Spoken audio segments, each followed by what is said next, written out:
आज से सैकड़ों साल पहले एक शहर में एक वैरागी साधु रहता था। बस वो एक लंगोटी पहनता था और एक कटोरा लेकर जगह जगह भटकता रहता था। जब उसे भूख लगती थी तो दूसरों से खाना मांगता था और जो भी उसे खाना दे देता था वो उसके बदले में जीवन की एक सच्चाई बताता था। वो वैरागी साधु धीरे धीरे इतना प्रसिद्ध हो गया कि उस राज्य की रानी ने भी निश्चय किया कि मैं इस साधु को खाना खिलाऊंगी और बदले में जीवन की सच्चाई जानूंगी।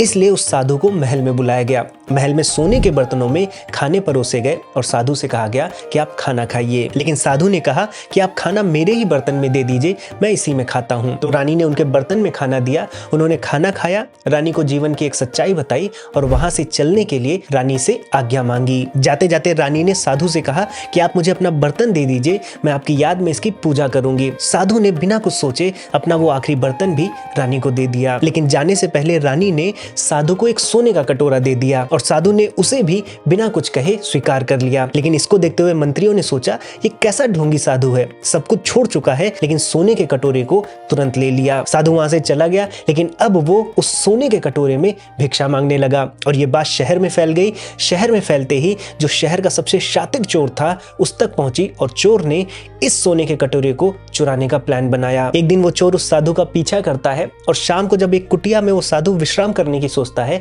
तो उस कुटिया के पीछे चोर छुप जाता है। साधु सोने के कटोरे में जो बचा कुचा खाना है उसको खाता है और फिर उस सोने के कटोरे को कुटिया से बाहर फेंक देता है और सो जाता है। वो सोने का कटोरा चोर के पैर के पास आकर गिरता है और ये देखकर चोर शॉक हो जाता है कि जो चीज उसके लिए इतनी कीमती थी साधु के लिए मानो वो कूड़े के समान थी। चोर दौड़ते हुए अंदर गया और साधु से बोला कि आपने सोने के कटोरे को बाहर क्यों फेंक दिया। तो साधु ने बोला कि अगर मैं इसे बाहर ना फेंकता तो तुम अंदर ना आते। चोर अपने घुटनों पर गिर गया। साधु ने बोला कि अगर पूरी रात तुम इस कटोरे के बारे में सोचते रहते तो तुम सो ना पाते और अगर तुम ना सो पाते तो मैं ना सो पाता। मेरे लिए इस कटोरे की इतनी कीमत है कि इसमें खाना रखा जा सकता है और खाया जा सकता है। अगर ये मेरी नींद छीन ले रहा है, मुझे अशांत कर रहा है, तो इस सोने के कटोरे को भी छोड़ देना बेहतर है। चोर समझ चुका था कि वो सारी जिंदगी चीजों को जमा करके भी हारता रहा, वहीं साधु चीजों को छोड़ते हुए भी जीतता रहा और उस दिन शहर का सबसे बड़ा चोर भी उस साधु का